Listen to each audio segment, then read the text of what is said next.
Shalom, everyone. It's good to connect. Welcome to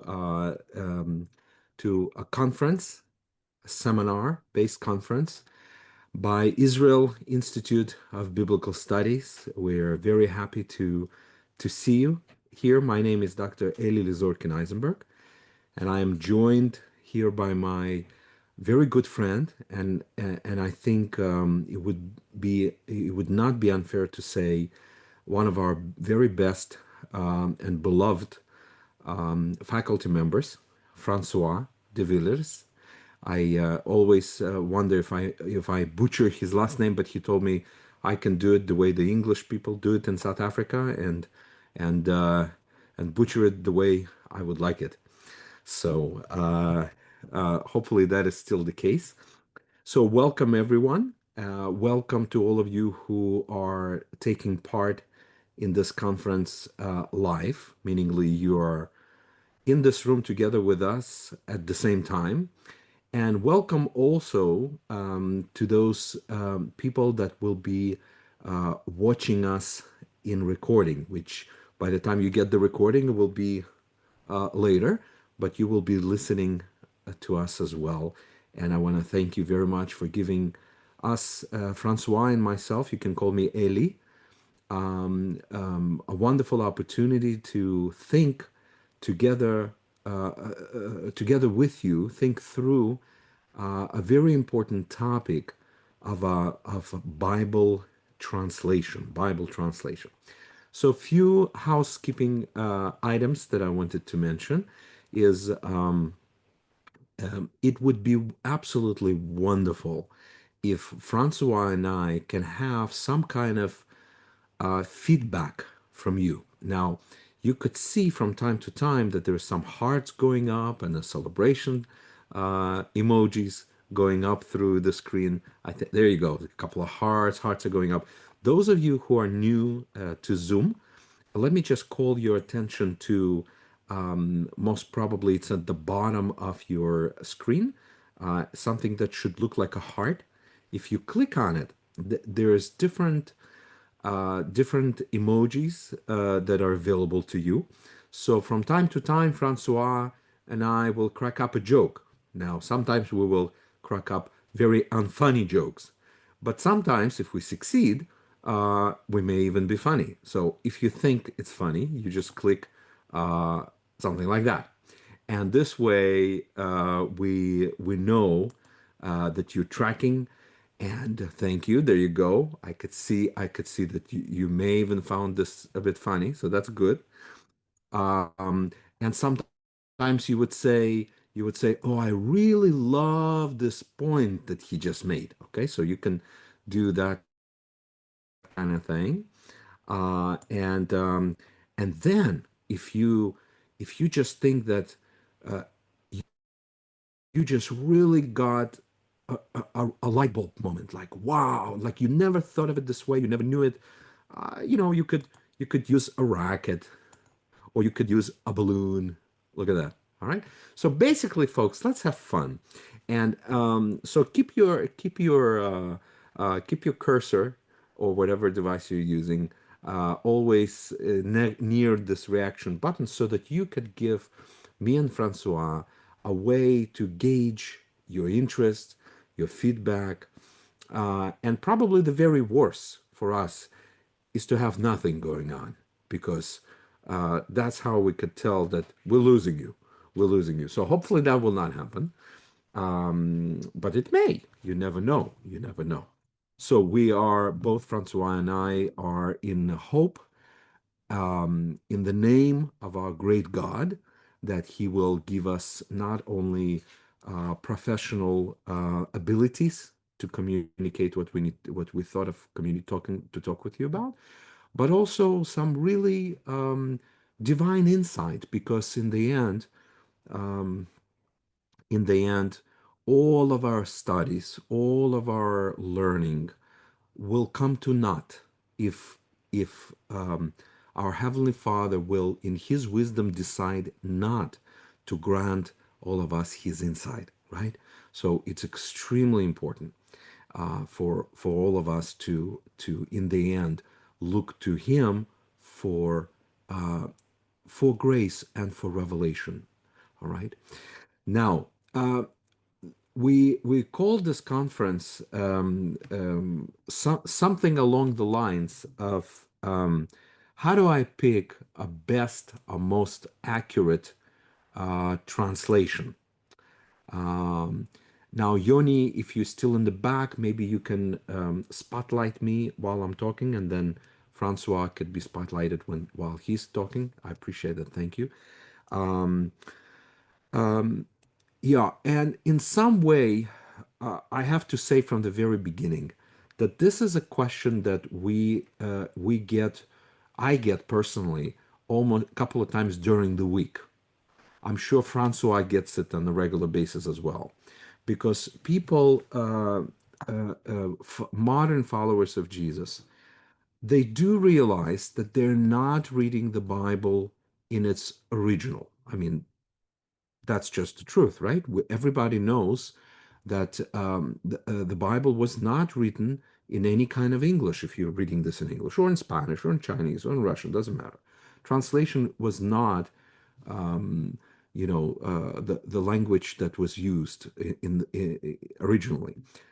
As somebody was put it about why the King James version is the very best one.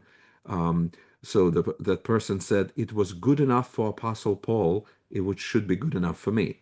Okay, now of course this is a joke, right? Some of you got that. Hopefully, most of you got that. All right. May I come in with a joke as well? Yeah, yeah, go for it, Francois. Let's do it. Let's Yeah, hear I'm it. afraid it was the same situation here in South Africa. The first official Afrikaans Bible came out in 1933, and until then, what was in use was the old Dutch state translation of 1637, and there was huge opposition to it because people would say, why do you want to replace the Dutch Bible? I mean, Saint Paul did preach in Dutch after all. Exactly, exactly. Someone said it quite well. He said that we are often blinded not by things we don't know, but by things we think we know.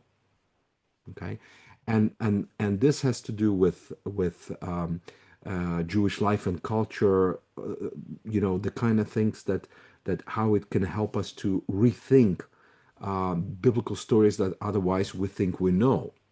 But today we're really concentrating on the linguistic insight. Especially, we will be asking a question, of course, that provocatively, and I should say, in many ways, misleadingly, was phrased as, "How do I pick a most accurate Bible translation?" Okay.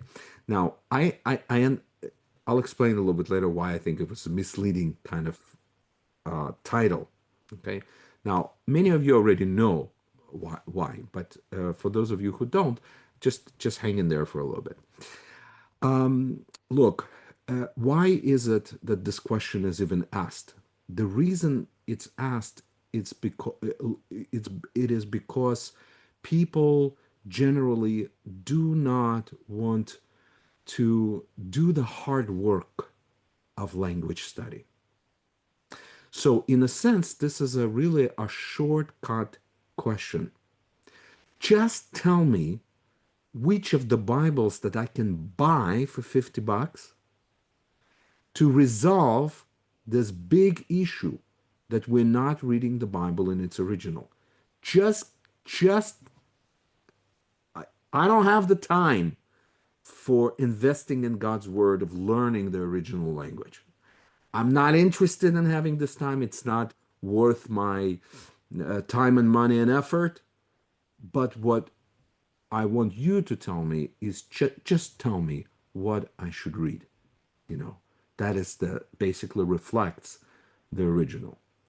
And I think one of the big takeaways that you will find after this conference, and Francois, once I'm done with my spiel, just jump in and give your preliminary remarks, is that you know when you ask a wrong question, you get a wrong answer. You need to be asking a right question. Okay. And so there are no such thing as the most accurate Bible. This is the big answer. Okay, there's no such thing from all this what 30, 50 Bibles that we have in English language alone. There is no such thing as us being able to pinpoint one. Okay, that is most accurately reflects the original. Why would that be the case? Because many of these Bibles, first of all, they're not done, the translations are not done by one person. Usually they're done by the large committees of people. Usually, four or five or six people would be responsible for a book, or if it's a long book, they would be responsible for section of that book. Okay, so when you watch sometimes modern movies, whether it's Marvel or some other company, like modern movies, a lot of times I am just absolutely shocked in the end of the movie to find out how many, literally, like over 1,000 people that actually involved in this. Sometimes I'm watching cartoon, it's like hour and a half cartoon or hour and a half movie. Turns out that this is an unbelievable production of like over 1,000 different people that had a full-time job for over 3, 4 years making this hour and a half performance for us, right? And in many ways, the enterprise of Bible translation is also the same. Now there may be less than 1,000 people, but the fact that it's not the same group of people that is actually, or not the same person that is making the translation in one part of that Bible versus another part of that Bible. Okay, and it is absolutely impossible to be able to grasp all of the meanings, because a lot of times, and this is especially, I would say, hopefully Francois will agree with me, and I'm about to shut up, Francois. I'm about to turn this mic to you, but in most cases, because Greek is more precise language, Greek is actually easier to translate and to translate more accurately. With Hebrew, this is more complicated because Hebrew is just harder to translate into, in this case, English language. And therefore, there is a plurality of translation options that sometimes are available. Okay. Now, let me stop here because I talked too much already. Let me turn it over to my good friend Francois. And Francois, tell us how you'd like this discussion to go. Thank you very much, Eli. And yes, it's wonderful to be with you and to be with everyone. Um, Look, one can obviously say a lot of things about the theory of Bible translation, but the best thing will actually be just to jump in and to actually look at Yeah. translations that actually really, really differ. Hmm. Uh, Dr. Eli said something now very, very important, that people ask him, which is the best translation I can buy for $50. Hmm. Now, that's actually a more important question than all of us might realize, Yeah. because, as hard, harsh, and heartless as it might sound, publishing Bibles is a business, right? Yeah. And when somebody in the introduction of a Bible translation tell you how this is a translation that attempts to convey the meaning accurately, and it makes all sorts of claims about just how accurate they are, that's a selling point, right? Let me just clarify one thing here. Maybe but it is a business, but I don't want to make it sound that this is necessarily a negative kind of thing. Mm, I think it's better to say that every publication or every Bible at any point from, Tyndale's King James and so on, it's got a business model because it mm, has to pay for itself. Somebody has to pay. The 100%. translators have to.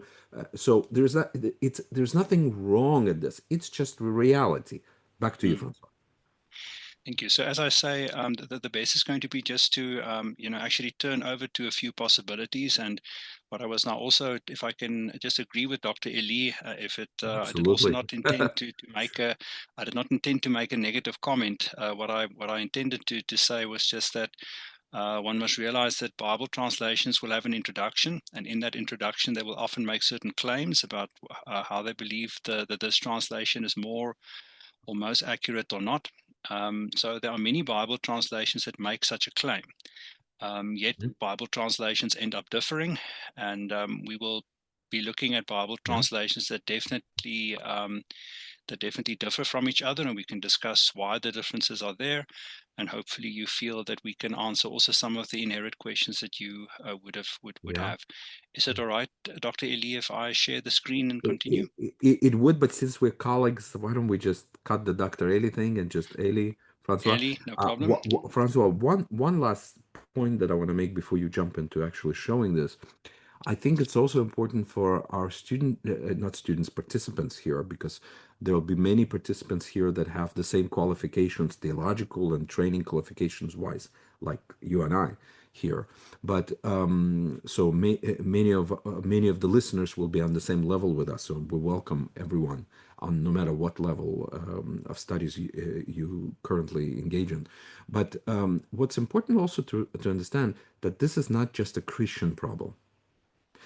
It is not that if you if you're using the Jewish translation or this Jewish translation or that Jewish translation on another messianic Jewish translation, that somehow bulletproofs you from erroneous mistakes in some translation options. It's very important. Sometimes the Christian translations actually capture the letter and the spirit better than the Jewish translation. Sometimes it's the other way around.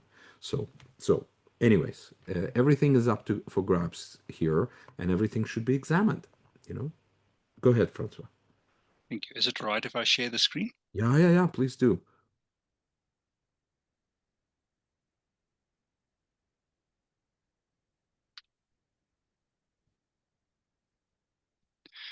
All right. Uh, we are going to look at a few texts then where you can definitely spot very specific translation differences, and then we can discuss. Well, I suppose it's as Dr. As Eli said, everything is up for grabs. So Yeah, let's make it all up for grabs. Shall I read the Hebrew? What would you like me to? Shall we do this? Shall I read the Hebrew and we yeah. take it from You there? could you could do the Hebrew, sure, absolutely. Okay, so Vayehi ki hechel ha'adam larov al panei ha'adama. Right. Now, the uh, NASB, which we printed on the left, this is now probably one of the more standardized type of Bible translation. It's the type that you would find in a public reading at a worship service. So it is so it'll be an official type of translation. And the others there are ones that we can compare. Now, one of the main differences, one of the reasons why these translations differ, is because of on the one hand, here and there, that people have different interpretations of what the Hebrew actually says. But sometimes people also make a translation difference because of who they believe they are translating for. If you have an idea of who your audience is and what type of vocabulary would be acceptable to them, then that is important. Also, one must realize is that very often Bible translations don't just show up at an office and decide, okay, I'm going to translate the Bible now.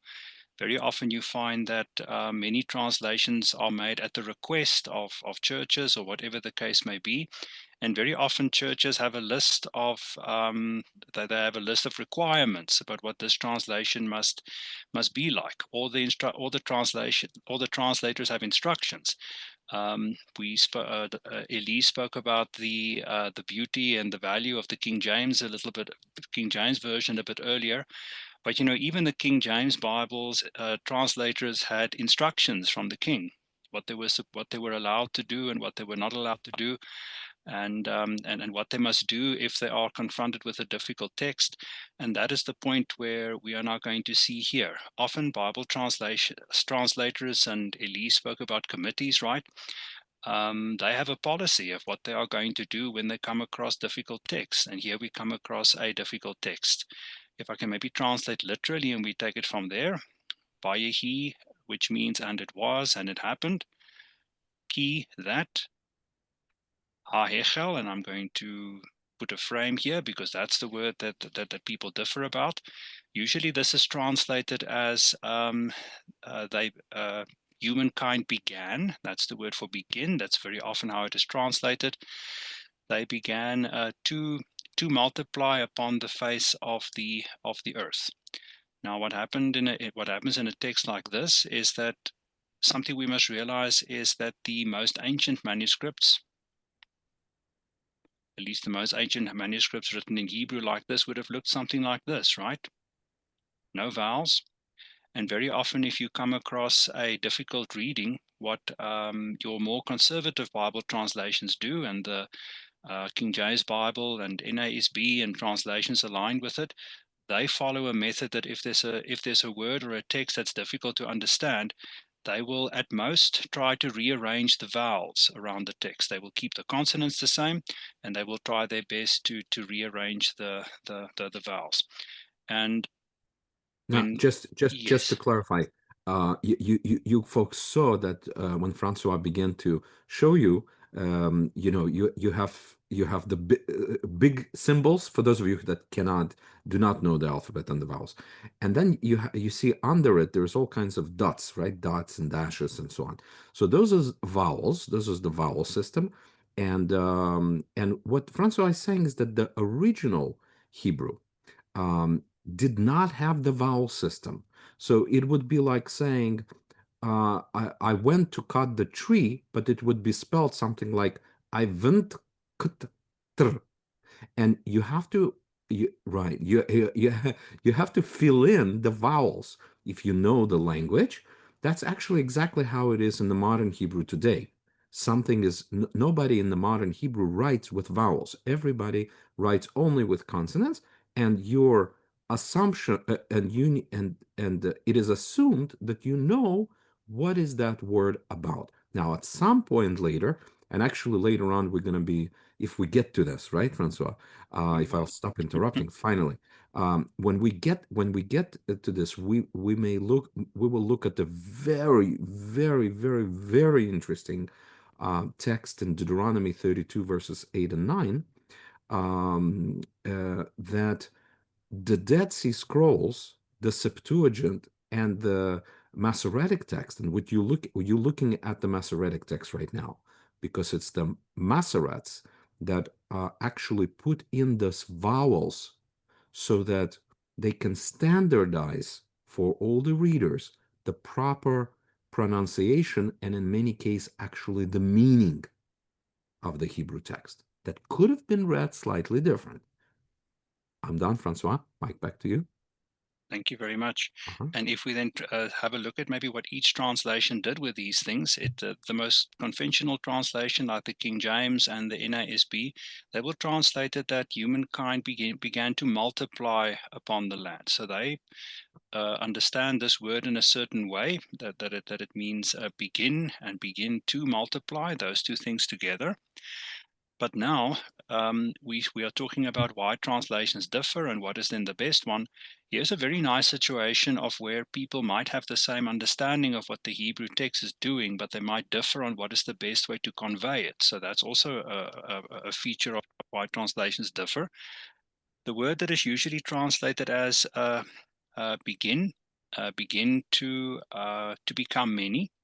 You will see here that the difference between these two translations, even though the NIV, New International Version, might be slightly more idiomatic or modern language than the NASB and the King James, you might notice it still says the same thing, right? Humankind became many, there was population growth. But the Good News Bible, this is a translation that does not interpret this in terms of population growth, but population spread, right? So that is the way they see it. But this is also an interesting comment, and this is why I said that translations are often also aware of who their audience is. Here is another translation possibility, and I think you guys agree with me, this is a very alternative translation, right? Humankind defiled the earth greatly. And then according to a translation such as this, um, this is then the reason for the Great Flood, which is now the story that is going to follow later. And but yet, despite the fact that this is a possibility, nobody follows it, not in translation. So here's an example where there is actually more than one translation possibility, but translators decide not to, not many translators decide not to follow it. So there's two extremes. On the one hand, people can understand the Hebrew differently, or there are other options, but people just don't follow it. Yes. And of course, if you're only reading instant translation, this is actually a perfect example that you're not even aware that an alternative uh, uh, uh, translation option exists, right? A lot because in translators in the end, even when they see, this could be an extreme example, but there's others that are less subtle. Um, um, a lot of times, the translators have to choose one. Not a lot of times, always they have to choose one kind of reading, right? Because the genre of translation is meant for you to read the Bible and not to zoom in linguistic translation options, right? But Mm. if you say that to yourself that I am a very serious Bible study, Bible reader, and I'm a follower and a worshiper of the living God, and I'm a follower of Jesus, and I take these scriptures with the utter seriousness. This means that you need to be thinking about taking on the studies of biblical Hebrew because there is translation is extremely important, but in a sense, this is a starting point. You need to go deeper. Go to you, Francois. 100%. And also, we live in the modern information age where you can get all sorts of information about the text, but one must realize there are some things Google can't tell you, there are some things Google won't tell you. And so it is important what Dr. Elias said. What Elias said. Is it all right if I move on to the next verse? Yeah. Folks, those of you that don't know, South Africans are unbelievably uh, polite people. Drives me crazy about Francois. He talks to me all the time. Is this okay? Would you have any objection? So, Francois, go for it. There we go. So then the next one, Vayiru v'nei ha-Elohim et benot ha-Adam. Here, if one translates very literally, and this is the NASB there, and they saw. Who is the they who saw? It is the B'nai Ha-Elohim, which is usually translated as the sons of God. What did they see? They saw Benot Ha-Adam, uh, the daughters of humankind. I included the rest of the verse here just so that everybody has context of where this comes from. Now, here you have a situation where a person's theological view might have a very big influence in how they interpret this text. You'll find that a text like NASB will translate it as the sons of God, and because this is what the Hebrew literally says, right? But the problem is something like that sounds very foreign to a modern ear. So what a more informal translation does is to choose sort of a middle way, because the problem is, who are these sons of God now, right? Is this going against monotheism? Are there other divine beings beside God? Um, then you will find that a translation such as a more idiomatic one, they translate something like heavenly beings, which is a fairly neutral translation. There's an extremely informal translation out there called the Contemporary English Version. It's a very controversial translation. Sometimes they translate it as supernatural beings, right? And then you find here's your International Standard Version, also for translated as divine beings. But now the important thing is B'nai Ha-Elohim. Also, there are more than there are many possibilities here as well. There are some rare instances in the Hebrew Bible where the Elohim, Ha-Elohim, actually refer just to very important people, judges. There are quite a few texts out there where This word can, it does not happen often, right? And remember, in Hebrew and in anything, context is everything, right? How you translate something, it depends on the context greatly. There are situations where this particular word can refer to judges, very important people, or nobles, or something like that. Let me just clarify, not that there's situations, but there are legitimate in there is a legitimate the interpretation of the sons of God as the powerful sort of people in charge of their earthly affairs, politicians, business, sort of the Elon Musks, sort of the of a The particular ancient world. locale, right? This is what Francois and other interpreters are saying. That's what they mean by judges. Yeah, but it's a legitimate interpretation. I think it's not we can't say that in some cases it clearly refers to judges, but it's legitimately to think that it could refer to judges. I think that's what you're saying also, right? Something like that. Yeah, Yeah. no, Mhm. that's fine, 100%. So, Now, let me add a little bit more here before you move on, because I know the slides we have with folks. We actually worked on the slides together a while, as we prepared here. Um, for some of you who are looking at this and saying, how dare the GNB translate this as a heavenly beings, or how dare the ISV translate this as a divine beings? Well, actually, it's not that bad of a translation, believe it or not. And of course, again, there is a literal translation, which is the sons of God. Now, I personally, when people ask me actually, if they will be as brutally honest as they can be with me, they would say, "Listen, I don't want to be learning Hebrew. I don't want it. I hate it. I'm not going to learn it. Forget it. So what Bibles should I be reading?" Well, I tell them that my two favorites, just my two favorites, when I am also lazy, very lazy, because it takes an effort for me to read in Hebrew. What I would use is I would use NASB. The reason I like NASB is it's what I call the more wooden translation, meaning like it tends to be more literal. Now, it's not always literal.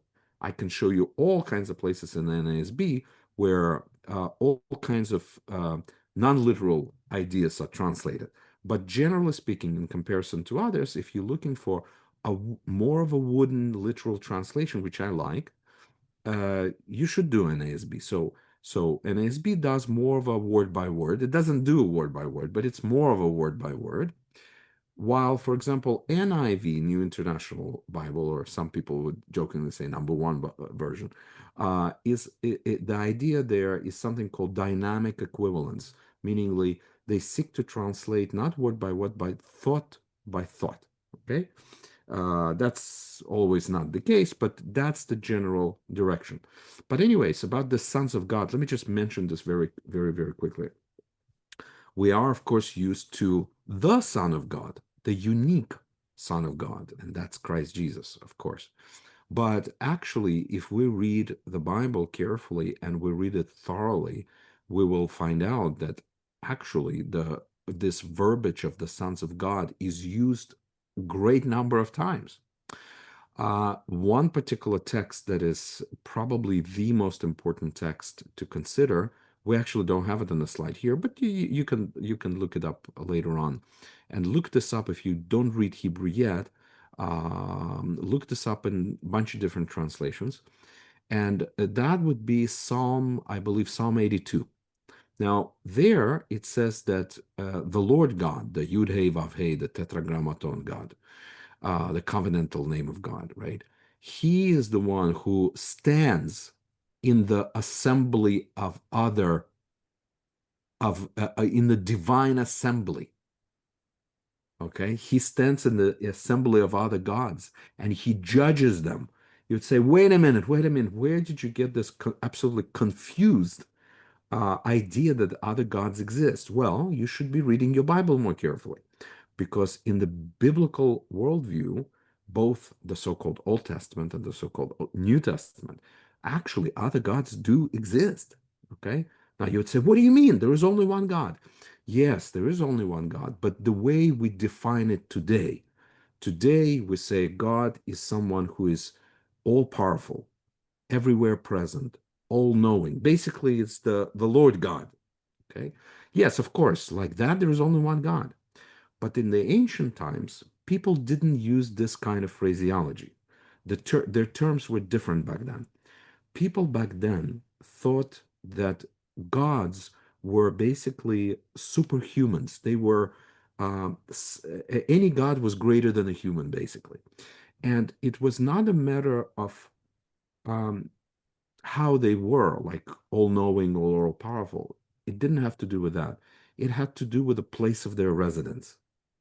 So, in other words, if you were a being who were from up there, from in heaven somewhere, you were a divine being, you were a heavenly being. But if you were from earth, you were the earthly being. So basically, humans lived on earth. So if your address was earth, you were human.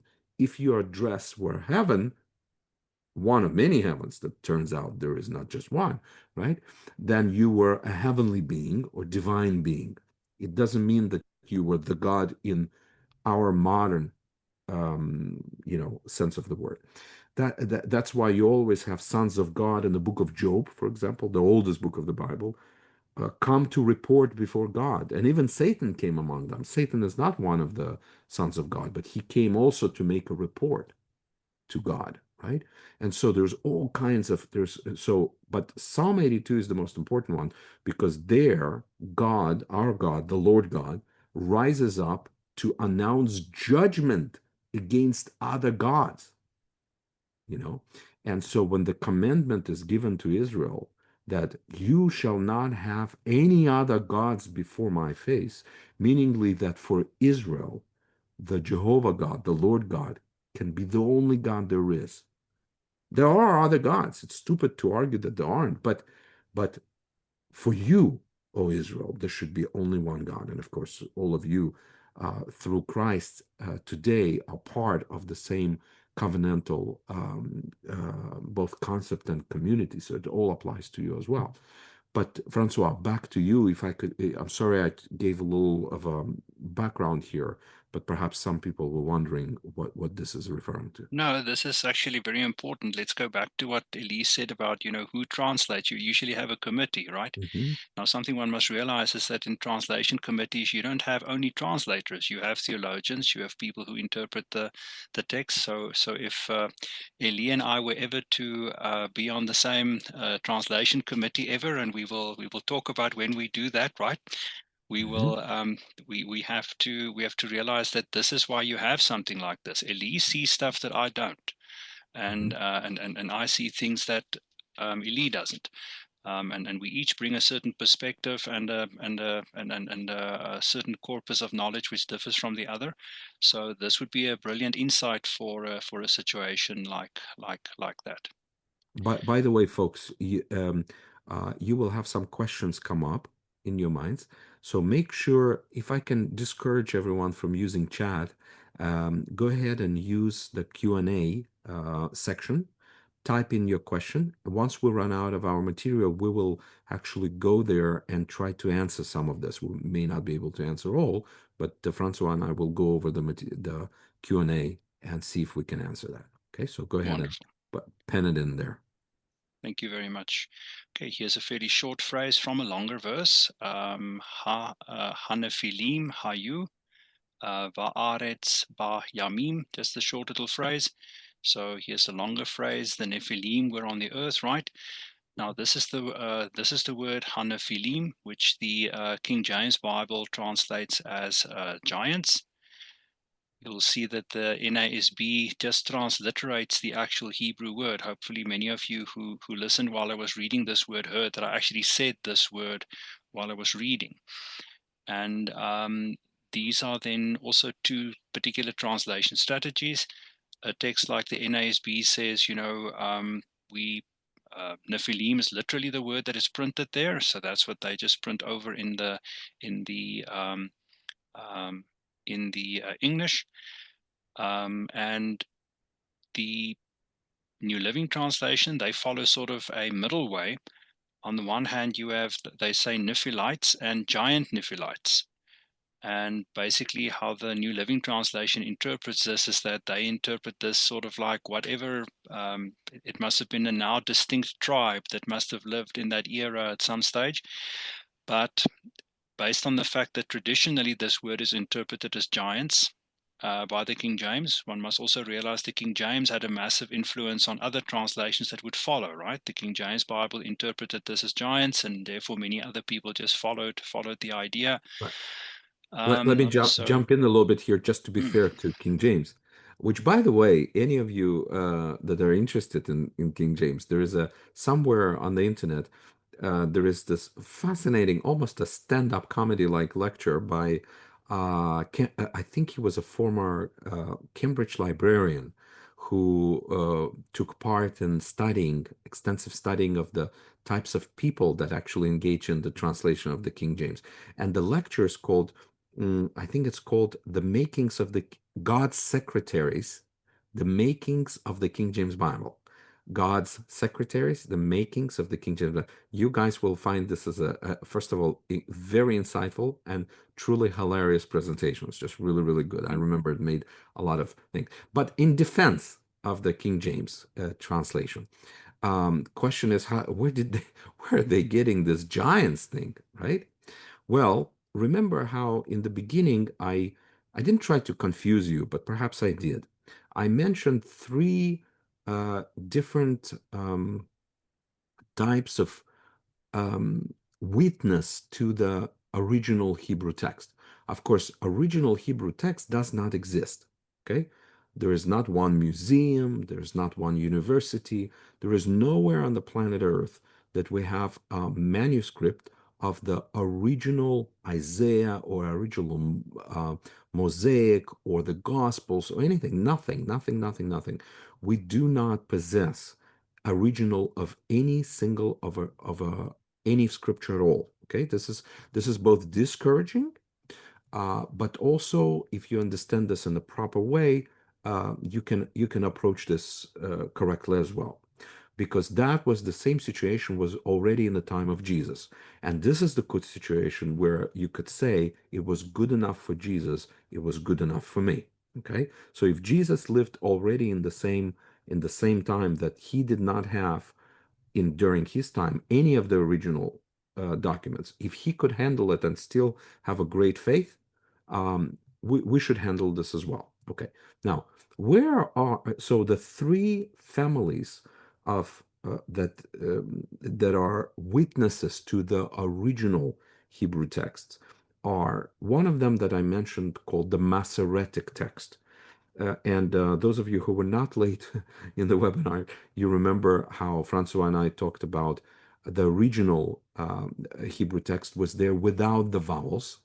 And then I said that sometime, what is it, in the 10th century, I think, right, Francois, that the Masoretes, the Jewish scholars, they're called Masoretes, standardized the text by inserting vowels um, in how they thought was the right way to pronounce. And even in the cases where it could be pronounced different, they made a particular decision about how to pronounce it. So that particular text that actually constitutes the base of all of our Bible, Hebrew Bible translation, is called the Masoretic text, or MT for short. If this is all new to you, just jot this down for yourself, pencil it in. Later, you can chat GPT it or Google it up and just read up on this. Right now, I'm just giving you some ideas, right? Then there is also something called Septuagint. Now, Septuagint you may have heard of more about, because Septuagint is a pre-Christian translation of the entire Old Testament from Hebrew into the Greek language. Okay, so it's actually not a Hebrew text, it's a Greek text, but it is pre-Jesus. That's what makes it very, very interesting. First, the whole Torah was translated, and that was done early on. A couple of centuries later, about 200 years before Jesus and the apostles, the rest of the Old Testament was translated also. Now, what is the big deal? Why is this even important? Well, that's because there are times, now it's not every single time, but there are times, and we will in some of the following slides see that there are times in which the Septuagint seems to be sharply, not a little bit, sharply disagreeing on the meaning of the translation with the Masoretic text. Okay. Now, other than that, other than the Masoretic and the Septuagint, so let me just say this: it is as if the Septuagint had a different family of Hebrew manuscripts. That's one version. Maybe the Masoretic text had slightly different Hebrew text from the Jewish scholars that were translating the Hebrew text into the Greek that became the Septuagint. But then also, how many years ago? Like basically in 1948 or so, there began to be an incredible discovery made in Israel called the discovery of the Dead Sea Scrolls. You may have heard of it this way. Maybe you may have heard of this as the Qumran collection. Basically, there is no way for me in a couple of sentences to recoup the whole thing.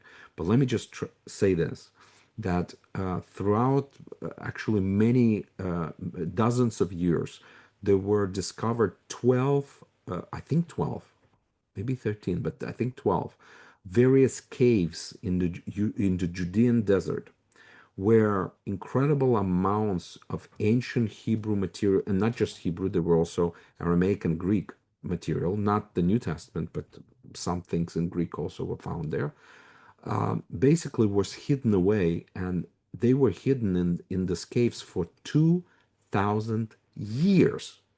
Meaningly, somebody before the Roman onslaught on Jerusalem took it most likely from some kind of library.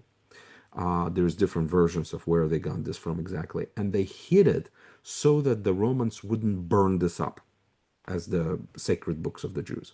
And then only few people, because of how important this collection was, only few people were left. Actually, only few people actually knew where they hid it. But apparently, they did not survive the Roman onslaught on Jerusalem. They died. So for 2,000 years, nobody came back to retrieve the collection. Later on, somebody finds it, then it takes years and years and years to translate it. But now it's all available digitally. Almost everything is available. So if you know Hebrew, you can actually, with great challenge, but you can go back and reread something that was actually in existence 2,000 You years can ago. read it yourself. Read You it can read it yourself. yourself, yes. So what does this have to do with this? Well, the Septuagint translation translates this verse with the word gigantos, giants, even though the anybody learning basic Hebrew would know that this seems to be uh, a word, a verb, like a word that's connected with a verb for falling. So some have translated the Nephilim as the fallen ones, or the ones that cause others to fall. Okay, but the Septuagint, whatever Septuagint somehow had translated this as giants. Now it's complicated to say how they got to this. It's also possible that they believed that the root here is not Hebrew but Aramaic from the Nephilah, which means a giant. We would not know because we can't talk to these people at the moment, right? As to how they thought. But, anyways, here it's clear that King James is not only relying here on the Masoretic text, but is consulting the Septuagint, knowing that actually, think about this, even though Masoretic text is Hebrew, sounds like it's more authoritative. But remember, Masoretic text is the 10th century of the Common Era, 10th century AD. And the Septuagint is pre Gospels. So it's a couple of hundred years or more before Jesus, BC, And or and right. may I come in? Don't ask. Don't ask. The thing also, everybody, what Eli is also saying is, we have a situation that, we know that the Hebrew Bible was obviously originally written in Hebrew, right? But the thing is, we have the strange situation that obviously there are translations of the Hebrew Bible, of which the Septuagint is one.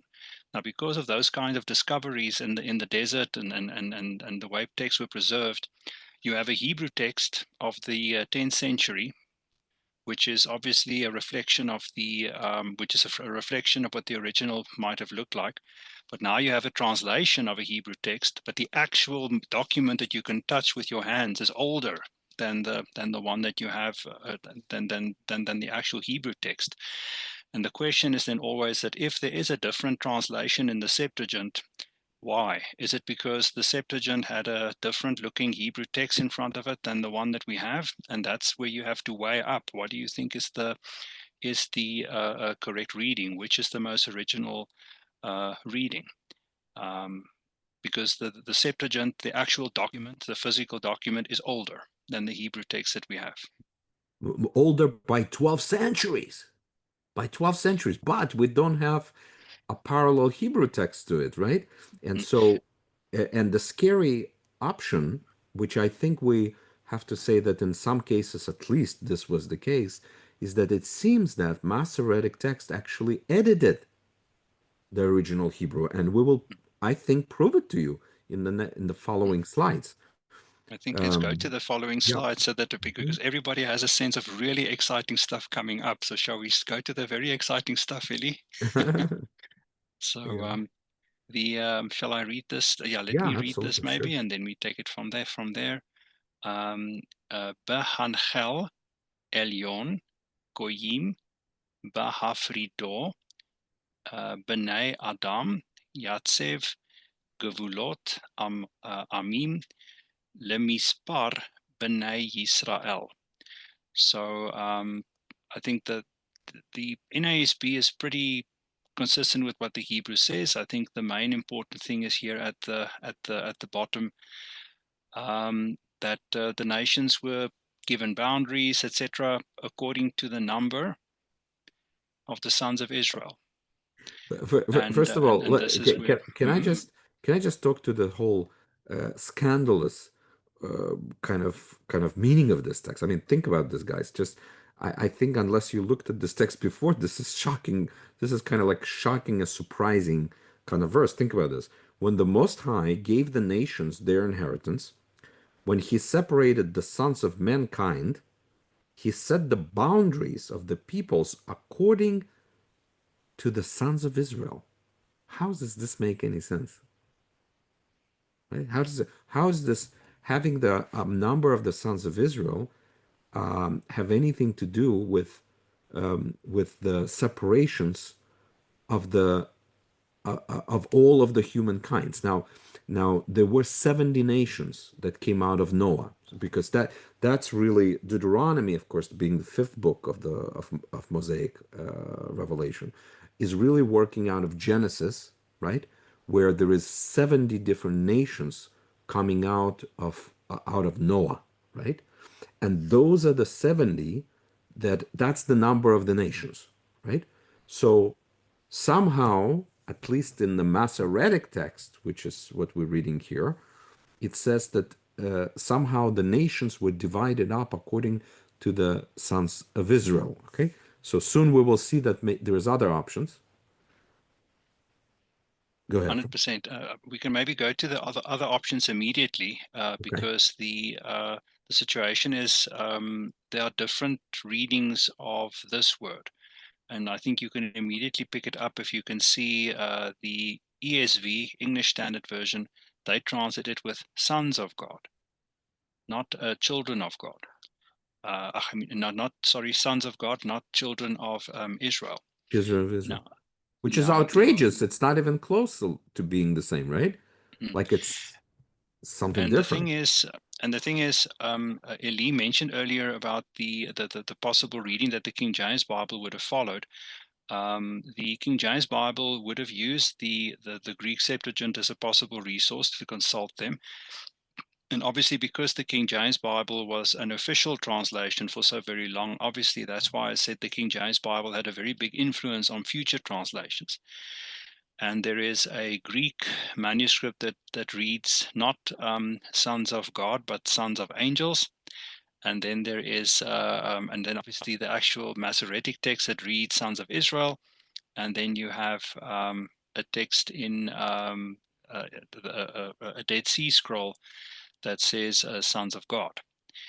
And then You the have a slide question, with this, no? Or we yes, don't have a we don't have a slide. I have only the translation of the Dead Sea text there. Oh, okay. Well, The let them see that. Let them see that because it was with. By the way, folks. By the way, folks. You see this QR code on the left? This is if you scan it with your phone. This will take you to a page where you can, if you do decide to enroll in Israel Institute of Biblical Studies, learning biblical Hebrew from home, there is a significant discount there for you as a new student. Okay, so if the Lord leads you, you go ahead and scan it and leave you in for there. Okay, but back to what you're looking at here. So this is a English translation of the Dead Sea Scrolls. Now remember that Dead Sea Scrolls are probably even more important than Septuagint, right? Because Septuagint, we only have the Greek translation.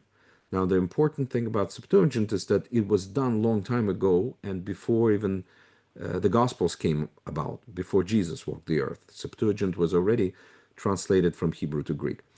The Dead Sea Scrolls may actually be slightly younger than Septuagint. It depends, right? But some of them would could be slightly younger, but they would not be. They still 10 to 11 centuries older than the Masoretic text, the Hebrew, that form of the standardized Hebrew text, right? So when it really, really becomes really, really important is when Dead Sea Scrolls version agrees with the Septuagint. So hermeneutically, if you have the Septuagint tell you something, and then Dead Sea Scroll tells you roughly the same thing, but then Masoretic text tells you something entirely different, who should you trust? You're definitely going to need to trust the Dead Sea Scrolls and the Septuagint because they are so much older and they're roughly from the same period. Okay, so here you could see Francois put it for you here. The Dead Sea Scroll. By the way, you see where it says 4Q Dut. It basically means something like the fourth cave or fourth something cave, like that. yeah. The Fourth cave. referencing Yeah. system is Mhm. a bit tricky, everybody. There's actually a video where somebody references a fragment that they found in the cave, not just not an entire Deuteronomy text.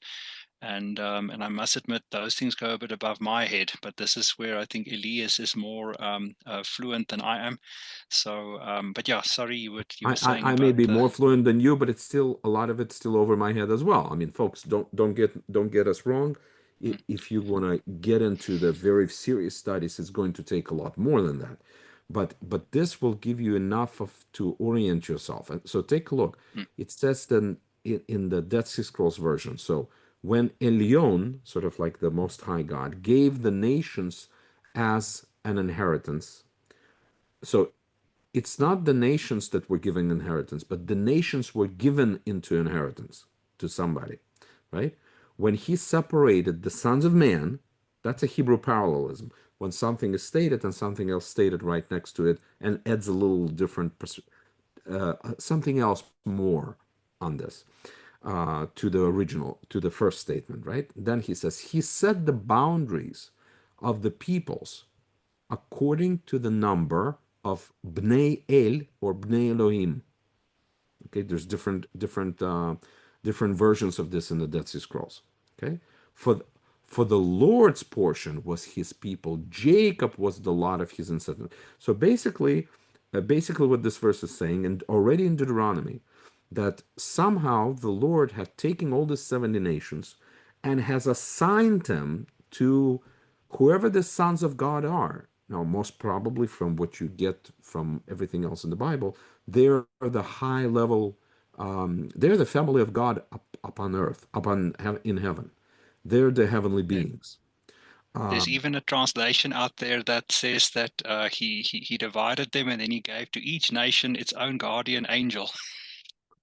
it's actually not that far away from the basic idea. It sounds like crazy, right? It sounds like really, really crazy, but it's there is a way to. Well, I don't want to get too far into this because becomes too theological. Maybe we'll do another discussion about that.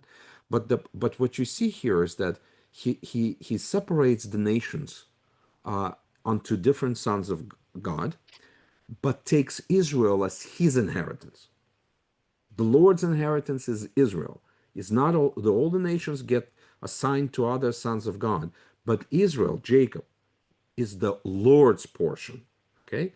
Now, but the important thing here is that Dead Sea Scrolls are using this Bnei El or Bnei Elohim, which is the sons of God. Now, Francois, can we go to the Septuagint? Of course. Because I think you had a slide here in Septuagint, right? Okay. So in Septuagint, Francois, why don't you walk us through this? Um, Look, the Septuagint says reads this word angels of God. Angels of God. So you have these three readings. So what you have here now is the difficult situation that the Septuagint differs from the Dead Sea Scrolls, which differs from the Masoretic text as well. And uh, and basically, when you are confronted with a situation like this, remember we're all coming back to the question: why do translations differ? Different translators will have different views about what is the value of each and every source. Elise said earlier, that you must take special care of the Septuagint because it is so much older, right? And also the Dead Sea Scrolls because it is so much older. But there are other considerations too. Many people feel, but the texts in the Dead Sea are fragments, and some people feel that the Septuagint is just an interpretation of Hebrew, etc. So all those questions come in, right? And remember, Eli and I, are not here to convince you of one or the other, and um, you might differ from Eli and I. He and I might differ from each other, but remember, Sure. ultimately, we're coming back to the question for this, right? There are a lot of stuff that you can only see for real when you see it for yourself. It doesn't matter actually what Eli and I think or agree or disagree about, or what you agree or disagree about. The question is, don't you want to come see for yourself? And that is ultimately what we are aiming towards. So the Yeah. Septuagint actually agrees pretty much with the Masoretic text. Dead Sea Scrolls pretty much agree with the Masoretic text in this text. The only difference is that short little phrase. No, wait. Is Oh, it you mean yeah, yeah. just in the specific text? Yes, sorry, in the specific small text, Septuagint reads angels of God. Masoretic text reads sons of Israel, and the let me just go back. Dead Sea Scrolls say sons of God. Sons of God. Sons of God. LXS says angels of God. Hebrew, the Masoretic text says sons of Israel, and there is. You can imagine it's a very difficult decision for Yeah. translators to make, and how But you but but interpret this is up to a y- lot of things. Yes. yeah. No. Why do I think that this is actually that what you heard me say earlier that the LXX, which is the Septuagint, and the Dead Sea Mhm. Scrolls, you heard me say that they agree? Well, you'd say, well, they don't exactly agree because the Dead Sea Scrolls are saying that this is the sons of God, and the Septuagint is saying that it's the angels of God. So how do they agree? Well, they do agree conceptually because the sons of God, remember, the sons of God, the divine beings were the ones who had their address of residence in heaven. Now, eventually, in our sort of conceptual world over the centuries, what used to be called gods or the divine beings that live up there somewhere, they became the angels. So today, what people used to call divine beings, we today called angels or demons, or depending on whether or not they're good or bad. Okay, they're the super natural powers. that are there. So yes, Dead Sea Scrolls and the Septuagint, being from roughly the same period, more or less, certainly 11 centuries before the Masoretic text, makes perfect sense. Now, you would even say that, okay, uh, this also makes a lot more sense than saying that the nations were divided up between the sons of Israel, you know, somehow 70 sons of Israel. How were they divided among the sons of Israel? What would that mean at all? But also think about this when the Masoretes are working on their translation in the 10th century, okay? They are in the middle of all kinds of Jewish Christian, not a dialogue, but debate. They're setting forth a Jewish standard text in a very usually hostile environment of a Christian theologians that are constantly seeking to convert them to Christianity, to convert the rest of the Jews in Europe to Christianity, and so on, right? And they're making the kinds of decisions there to keep the Jews Jewish, basically. There is even this anti-missionary organization called the Jews for Judaism, and their subtitle of their mission is "Keeping the Jews Jewish." Okay, so um, um, I obviously cannot sort of prove it to you just with one verse, but taking on the how in the Jewish community, the Christianity was considered to be a real threat to keeping the Jews Jewish, you can see that this whole openness to other gods, in the context of Judaism versus Christianity, how Judaism saw Christianity as believing in this three gods. Now, of course, Christianity doesn't believe in three gods, right? But that's how Judaism had seen them believing in that. It basically opened up this particular reading,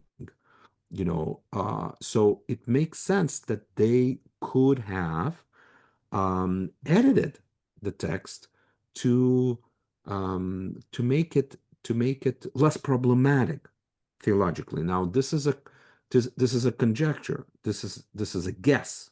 I have a proof? I do not have a proof. The only thing I do have is that you have two much, much earlier witnesses, 11 centuries earlier, are saying something else. So I don't have a proof, but okay, but that's a strong possibility that they edited it to to to not to make this splash, basically, but to preserve the Jewish community. I'm not talking them down. I'm just saying that those are the kinds of things that scribes, and in a sense, they were scribes, did, in spite of us thinking that scribes had this very, very, very high moral that they would never change anything, not a letter in the Bible. Well, if that would be the case, we wouldn't have so many manuscripts with so many thousands of variations. The truth is that the scribes were sometimes willing, when if they believed that a reader would not understand, sometimes they would tweak the text just a little bit. They sometimes would insert something that they believed should be there. You remember in the book of Revelation, it says, if anyone adds anything to the prophecy of this book, all these curses will fall on him. You remember this? Folks, what that is an ancient warning to the scribes. Because unfortunately, scribes were not as sticking to the letter of the law as you and I would like today. That was not their practice. Okay? Sometimes they did and sometimes they didn't. So they had to have been warned not to do that, not to add and not to take away. So, anyway, If I yeah, may come in here, look, one must not realize this kind of discussion is the kind of discussion that would happen in a whole committee of people who would translate. Because look, ultimately, if you have a group of people together and you come with a difficult reading, you as a group have got to decide, okay, why is this reading difficult? yeah, What did you think? What did you think happened? And then based on what you believe happened, is going to determine on what you think, how you think the text should be translated. Now, once again, we must now realize Eli and I have different perspectives on some things, and you guys have got different perspectives on things. But ultimately, we're coming back to the idea. A lot of the stuff you're only going to be able to see for yourself if you go through the effort to learn to learn the Hebrew. Tonight, Eli and I have given you a certain perspective here and there, two different perspectives, and Yeah, referred to 520,000 other different perspectives, right? But ultimately, yeah. we all of us have got to make up our own prayerful, prayerfully guided decision about what we believe. And it starts And out with sometimes, you doing the Hebrew yourself. Sorry, Eli. yeah, absolutely. Yeah, I was just going to add, Francois, and that sometimes you will end up saying to yourself that I don't know what is the correct translation. There are cases. Now, we've given you some extreme examples. So some of you hopefully are very, very shocked, and we didn't mean to really shock you. Please forgive us if we shocked you. But remember, all those things existed even at the time of Jesus already. And if it's good enough for Jesus, this is not meant, both Francois and I, we're actually quite conservative believers, even though it sounds like we just like this liberal God attackers of a Bible. We don't believe anything. No, no, no, no, no. That's not about Francois, and that's not about me. I know for a fact, Francois, and I know for myself, we are believers in the Bible. Okay, for us, the Bible is extremely important, and it is because it is extremely important. We think that, especially if you are teaching a Bible study, or you're preaching in the church, or you're preparing, perhaps you're a seminary student, or it doesn't matter if you're taking the Bible extraordinarily seriously, if you're building your entire life based on the Bible, you owe this to yourself. You owe this to the people that you're teaching. You owe it to your children. You owe it to the people you will teach in 5 years, to actually get this skill set. This is extremely important. So, Francois, maybe now you can stop sharing. And what I'll do, with your permission, I will kind of skim through different Bible questions that were asked. Now, Please do. yeah, and folks, there's still time for you to type in new questions. Now, first of all, some questions I will choose not to voice because I know neither Francois nor I know the answers to them, so, because we don't know everything, in spite of how this may look like in this conversation. And sometimes the questions would be a little bit, would take us really far away, but I will focus on the questions that we could handle. And so if I did not choose to feature your question, please do not be offended. Sometimes it would mean that we're simply not knowledgeable enough to answer it. Okay, so hopefully you'd be gracious to us. Okay. So there are a couple of questions that people asked. Basically, well, how accurate is this translation or that translation? What do we think about, let's say, Tree of Life version of the Bible? Some people wrote, what do you think about, Messianic Jewish translation of the Bible? Then somebody said, what about the Net Bible translation? And I'm sure there's probably other translations here being asked about. Folks, again, first of all, we don't know everything. And Francois, maybe you know about this Tree of Life. I'm not aware of this Tree of No, Life. no, Like, I I can't don't. speak to it. Net Bible, I know that it came out from the scholars from Dallas Theological Seminary. From what I've seen, it's one of the top good translations. But again, remember that there is no such thing as the most accurate translation. But what I can tell you is that most translations, overwhelming, even those who are translating in seemingly too loose kind of way, it seems like, I can tell you that overwhelming majority of them, if not all of them, are seeking, not always succeeding, but seeking to most accurately communicate what it is that they're seeing there. So, One of the things that you need to take away from this is that there is no perfect translation. There's not one or two translation that you can just take home and forget about ever learning biblical Hebrew. It doesn't exist. Nothing will replace actually getting this Hebrew tool set for yourself. Nothing. Absolutely no translation. But isn't Net Bible or NASB or even NIV, are they good translation? Yes. Yes, absolutely. They are good translation. Does it mean that they always accurately capture this or that? No, it doesn't mean that. Does it mean that if Net Bible is better at this, does it mean that it's also better at something else? No. Do you see how this works? Okay. So it's both good news and bad news, or bad news and good news. Okay. But I tell you something else. Neither Francois nor me learned Hebrew from our childhood. Yes, it took years. Okay. But we started at some point. And if we got to the point that we're able to talk intelligibly about biblical Hebrew speaking to you today, this means that if we can do it, you can do it. That's the really, really great news. That if you start sometime soon, and if you, people say, there is a great phrase that goes like this: um, you don't need to be, you don't need to be great to get started, but you do need to get started to get great. You don't need to be great to get started, but you need to get started in order to be great. And you show me somebody who's been doing something for 20 years, and I'll show you instant success. Show it to me, show me someone that's been going at it for 20 years, and I'll show you the instant success. Most of you are getting folks, it's not just about Hebrew, it's about everything in life, right? So commitment, but look, I have met many people in my life that regretted. Some people regretted marriage decisions. Others have regretted, investment decisions. Others regretted this decision and that decision, or work decision, or job decisions, or career decisions.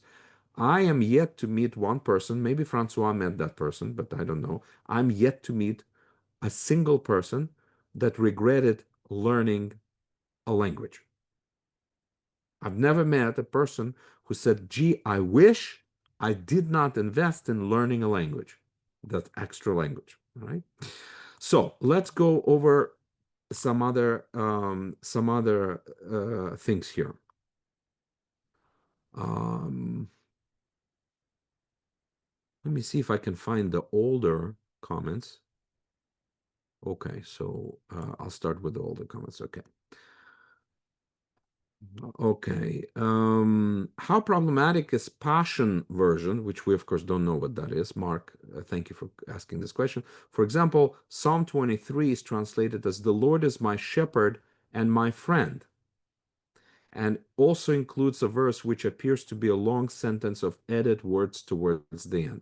You want to take Francois without really knowing this Yeah. translation one? You wanna comment on that? Yeah, that gives us an idea. Look, um, the I would say that is a problematic translation, and that for that you would need it to look at the Hebrew, because obviously, the word for a shepherd, you have to ask yourself, what does that word mean in the Hebrew, and what are its associations in the Hebrew, and then you can decide, okay, but does a shepherd necessarily mean the same as a friend or a companion or whatever? Many translations out there are out there for the sake of readability. It must be easy to understand and easy to read. It doesn't mean they necessarily are not serious about the meaning of the text, but there are translations out there that they tell you they want to be more modern and even use modern imagery, and in the process you do lose touch with what the original Hebrew imagery was supposed to convey.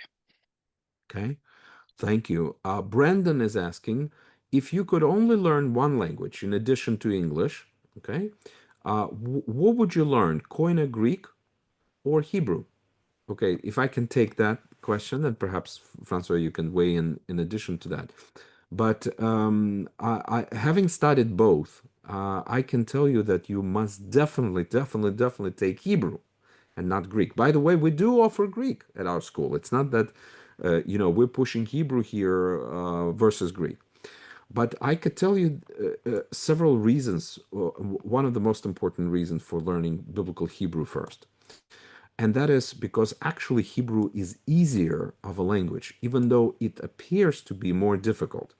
The reason it appears to be more difficult, it's this exotic letters that you just don't know what each letter means. And then there's dots and dashes and oh my, it looks like completely confused. But Greek, half of the alphabet looks exactly like the English letters. So it has this, and there's a lot of words in Greek that we know, we know from even in English. So it gives this appearance that somehow Greek is easier than Hebrew. Folks, this is not true. Don't go for that. Hebrew is easier in structure. There's less words. And not only that, remember that the Bible is made up of what 75 to 70 to 80% of the Old Testament. Only a little bit of this is Aramaic of the Old Testament. Most of it overwhelmingly is biblical Hebrew. Ten So if you chapters, 10 chapters in then, Aramaic. yeah, so it's really nothing in comparison to biblical Hebrew. But if you look at the New Testament is going to be like this, and the Old Testament would be like this. Okay, that's the comparison. Then also because Greek is a more precise language, and I learned both. And at some point, I even got myself a Greek teacher to read with me New Testament Greek. So I was kind of taken back at how little mileage I'm actually getting out of reading something from Greek, because at least in the Gospel, now in Apostle Paul, it's a bit different because in Apostle Paul, I think the translation, because of in many ways thinking that Apostle Paul is somehow being anti-Jewish, the translation of Apostle Paul is a bit there. You have a lot of insight. If you know Greek, you'll get almost a very different Apostle Paul if you're reading it in Greek. But other things, especially like the Gospels, if you're reading the Gospels, yes, of course, you will gain additional insight by learning Greek for sure. But if you learn Hebrew, basically the mileage that you get out of your investment of time and finances will be so much greater if you invest in Hebrew. Also, don't forget the Greek of the New Testament. The brother who asked this question referred to it as Koine Greek or Common Greek.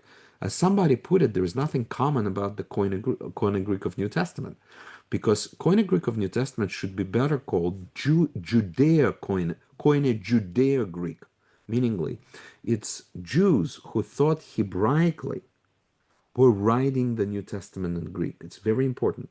So when you get to the New Testament and you're then learning Greek after you're learning Hebrew, then you're actually going to get a lot more out of the New Testament. There's actually a group of scholars that's actually taking retranslating Greek back into Hebrew. Now, it's a very important undertaking actually, and not because the original New Testament was written in Hebrew. It wasn't, maybe with the exception of a version of the Gospel of Matthew. But when you retranslate Greek New Testament into Hebrew, you basically usher New Testament Greek text back into the conceptual Hebraic world within which it was originally written by Jews, you see. So all of this is to say that if you have time and money only for one language, go for Hebrew. But then when you're done roughly with the level of Hebrew you need, you should definitely go to Greek as well. All right. So I don't know if Francois wants to add to that, but that basically was the that would be my take on this. Hmm, fine. Um, 1 second. So let me see. I'm choosing if I see a question that's too complex, I'm not going to read it, folks. Please forgive me, okay? It's just would be too hard to answer it, and we may not know. So Jenny is asking, learning the Hebrew with the Institute, are we learning the Hebrew with vowels? Because we're learning the original text, but what about the Hebrew without the vowels? I'm confused about that. Can you explain, Francois? When we do biblical Hebrew, we must realize when we do biblical Hebrew, we do read the Masoretic text. The Masoretic text does have vowels, and that's what we read. When we do biblical Hebrew, we never teach it without the vowels. When you do modern Hebrew, obviously there are no vowels, but biblical Hebrew always has vowels. Okay. Thank you very much. What about the New King James Version? Do you know much about that, Francois? How is this different from King James? What they did with the New King James Version is that they basically check the King James Version against the well, basically they double check what the King James Version did. What they do is they do try to incorporate some of the insights of later scholarship on biblical Hebrew and so on. So basically, they checked the King James Version for accuracy and then republished it and so on. Here and there, they do make decisions about the source text. There was somebody who commented about the Ben Chaim source text of the Hebrew Bible. That's the Second Rabbinic Bible. The Second Rabbinic Bible was the source text of the King James Bible. Now, obviously, Qumran and those places were not discovered yet by that time, right? I mean, when they published the Ben Chaim translation, the Ben Chaim Hebrew text in 1524, 1525, that's the text that the King James Version used. All these discoveries were not there yet.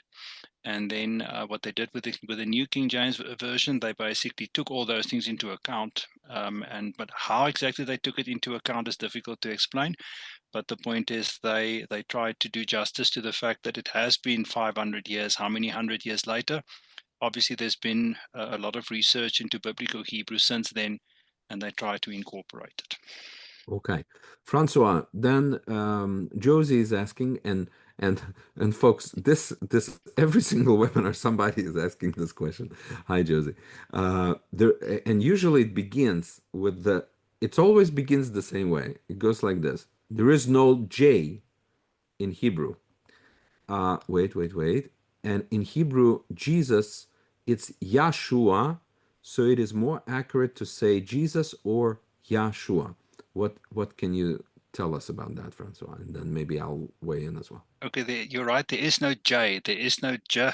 J for what should we say? There is no J for Jake in Hebrew or in Greek. So you will find that Yehoshua with a yeh for you. That's the Hebrew. That's the full name for Joshua in biblical Hebrew, and Yeshua would have been what they would have referred to as Jesus in the first century in Greek, probably. By the way, Yahshua, there's all kinds of people walking around saying that the real name is not Yeshua or Yehoshua, but it's Yahshua. The reason they're saying this is because it sounds to them very powerful and it will preach, as we would say. Yah is, of course, the shortened version of the Yud Hey Vav Hey, the Tetragrammaton, So hallelujah, praise ye the Lord. That's the literal translation of the hallelujah, right? And so they know that Yeshua has something to do with salvation. So Yahshua sounds to them that the Lord will save. However, folks, I have bad news that this pronunciation, Yahshua, is nowhere at all, is attested by any document at all. It's simply a modern construction that people basically with not much of the Hebrew knowledge actually made up, and it sounds to them this is right, but that is a name that never existed. Okay, it exists only in the minds of people that are saying this. And so if you so either Jesus's name was either Yehoshua, which is something like Joshua, right? Or Yeshua, it's shorter version of Yehoshua, or even Aramaic Yeshu. There is later on, 10 centuries later, some very mean anti-Christian Jews came up with the idea that Yeshu means something terrible. But really, Yeshu was an Aramaic version of Yeshua and Yehoshua. Okay, so but everyone who starts with their question, there is no J in Hebrew. That's true. Of course, there's no J in Hebrew. But if you're gonna each time pronounce instead of Jesus Yeshua, fine. I'm not against it. I'm not. It's actually kind of cool to say the Hebraic name. It's nothing wrong with it. It may be even better. It's a little bit like with my name, folks. My name, I was born in the former Soviet Union, so my first language is not English; it's Russian. Okay, it's not Hebrew, not English. So I was born Ilya, Ilya. That was my name at birth. Now Ilya means Elijah in English, like Elijah Wood, right, or Elijah the prophet. When I immigrated to Israel, I formally changed my name to its original Hebraic name, which is Eliyahu. It's exactly the same name like Russian Ilya or English Elijah. Okay, exactly the same one. So Eli is a short of Eliyahu. Okay, but so if somebody tells me in Russian when I speak with them, they'll say to me Ilya or Ilya. In Russian, this is how you say it, or in Ukrainian, Ilko or something to that effect. Do I get offended? No, I don't get offended. I know what they mean. Even though this is not my formal name, that's not my original Hebrew name, but I know what they mean. And if somebody would call me Elijah, would I get offended? Why would I get offended? It's a incredibly honorable name from the Bible. Was this the original pronunciation? No. Now, go with me a little bit. Think about this. I am mostly a gracious person because I'm a human being. People say I'm not as nice as Francois. Nobody is as nice as Francois. But I'm generally a nice person, okay? And generally a gracious person. But sometimes you can get on my bad nerve because I'm a human being, right? If you really upset me, like I can get upset at something. But think about this. If I am being imperfect, when somebody calls me Elijah or Ilya or something else, if I can handle it and I'm not offended, why would God be offended? If somehow we mean him with all of our heart, soul, and mind, but we say it in a little bit different way. I don't think he is offended. Why? Because he is far more gracious than me. And if I don't get offended, trust me, he doesn't get offended either. Now, does this mean that, and also if you're going to say the Yeshua and all this, the Hebraic pronunciation, okay, but then you have to be consistent. Then you can never read your Bible the normal way. You're gonna have to say every single Hebrew name, and there's thousands of Hebrew names that for sure, usually that people say there is no J in the Bible, they can't read Hebrew well. So they won't be able to pronounce everything else. At the very best, they can say Yeshua and Yerushalayim, Jerusalem, instead of Russia. So there is also a problem of that because if you're communicating in English, is it wrong to say Jesus? No, it's not wrong. Is it good that you know? The problem with Jesus is that by itself it doesn't mean anything. But Yeshua in Hebrew, or Yehoshua, means something like the Lord will save. And the meaning is far more beautiful. So, is it worth knowing that Jesus is not Jesus, but the original of it was the Lord will save? Of course, it makes perfect sense because that's why he was called Yeshua, because he will save his people from their sins, right? You see the connection. And also, if you know Yeah, the Hebrew, you'll also know that Jesus' name is a form of the verb that does not only mean he will save, but that he saves every time. So it's so that's the kind of things you also get by learning the Hebrew. There's more. There's more to the it. nuance, all kinds of nuance you're picking up. So let's go over a couple of other things. I am at the very begin. Cheryl is writing. I'm at the very beginning of my journey learning Hebrew.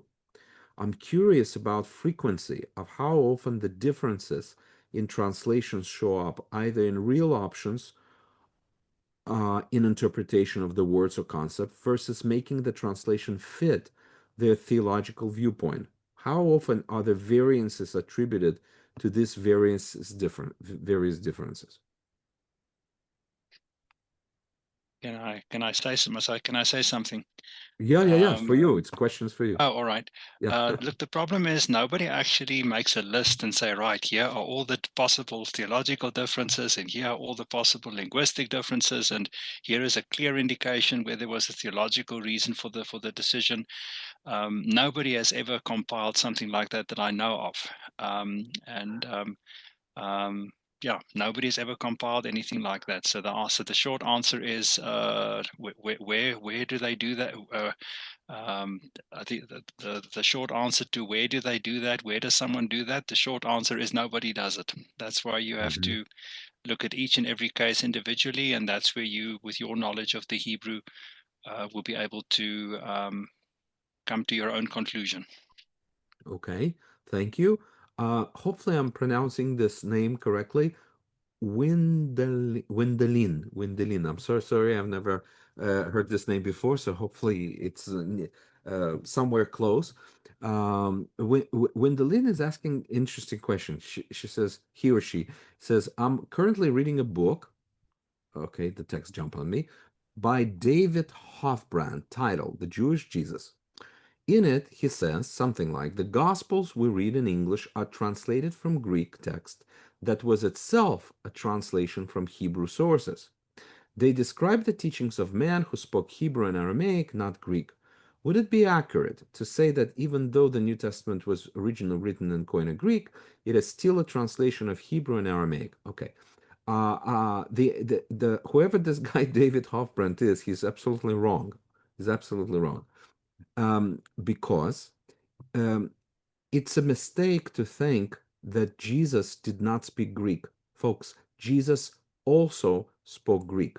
It is now widely known that Hebrew was didn't die yet. It used to be that people said Jesus spoke Aramaic. As a matter of fact, Benjamin Netanyahu had a fight with not a fight, but a friendly exchange with the Pope a couple of popes ago. Um, he was in Jerusalem, and the Pope said that well, Jesus spoke Aramaic, and Benjamin Netanyahu actually correctly, to my surprise, corrected him, and he says, no, no, no, Jesus also spoke Hebrew. We now know that Jesus also spoke Hebrew. How do we know that Jesus spoke Hebrew? Because at the time of Jesus, people wrote commentaries in Hebrew. People made business deals in Hebrew. Why would you be if Hebrew is no longer in circulation, as people used to think by the time of Jesus? Why would it's there's too many things out there today that prove that Hebrew was very much in circulation.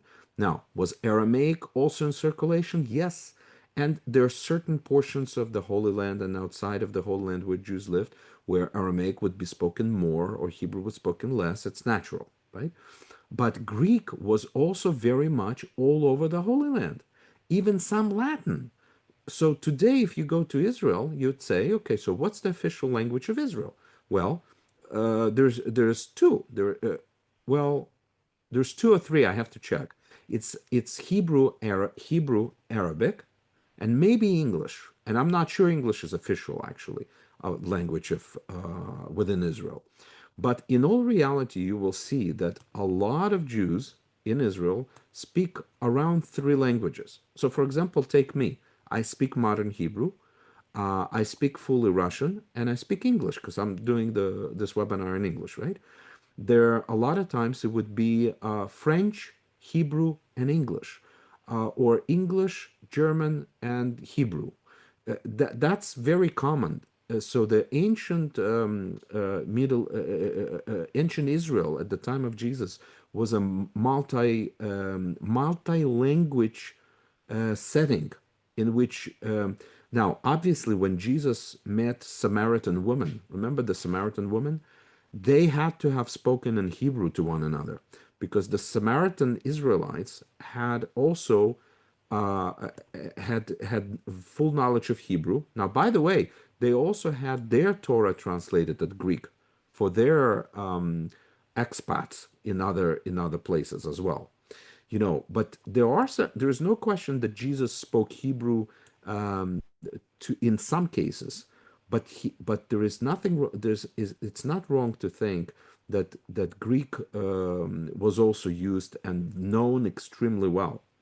So now there is a reference, there is a debate and reference, and there is very, very good case that at some point there existed some kind of document in Hebrew that it seems like it belonged to a version of a Gospel of Matthew. Okay, it does not exist today. There are today gospels that are translations from Greek back into Hebrew.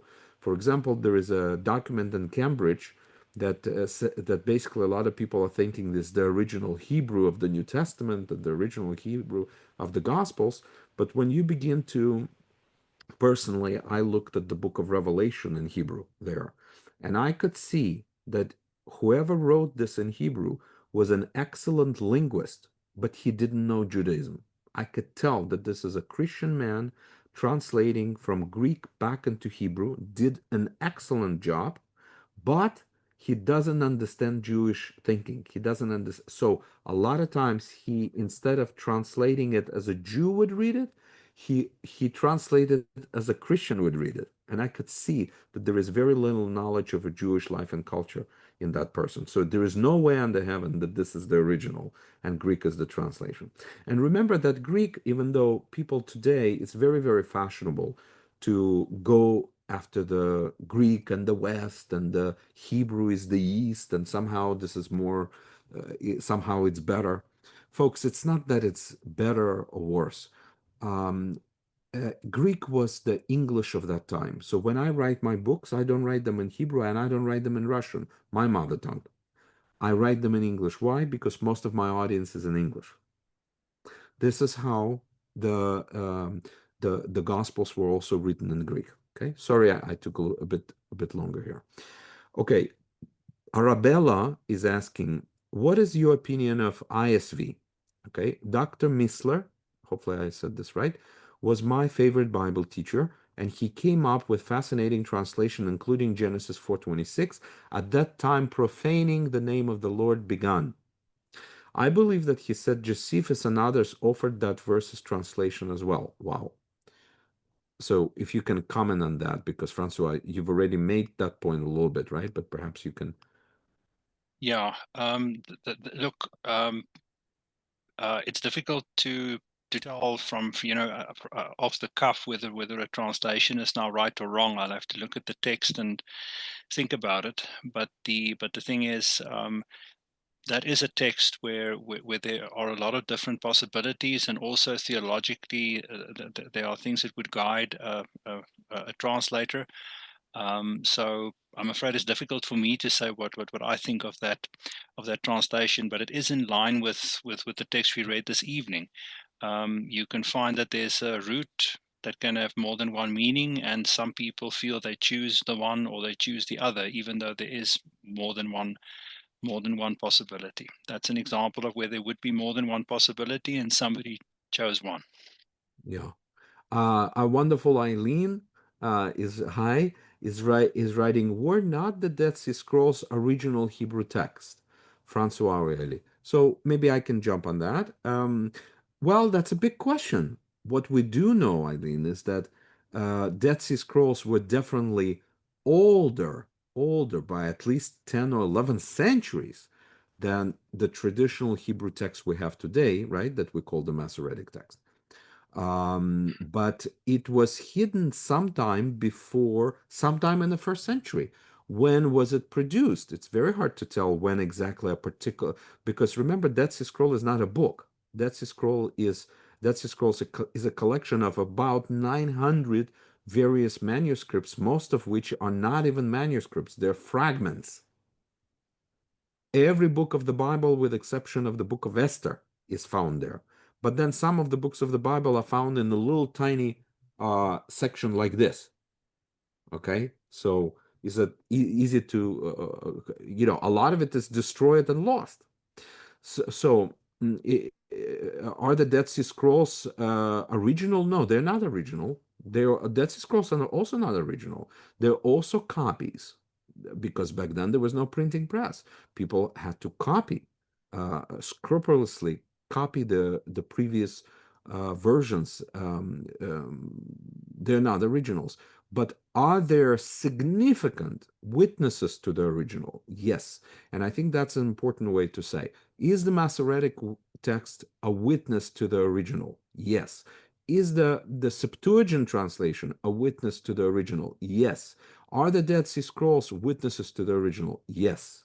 And that's why the work the work of putting together and relying in the current in the translations in the most to the most oldest and most attested manuscripts is a very, very, very, very important task. Now, one more thing before I forget about King James version. I'm saying too many positive things about King James, perhaps surprisingly to some people and to the joy of some others.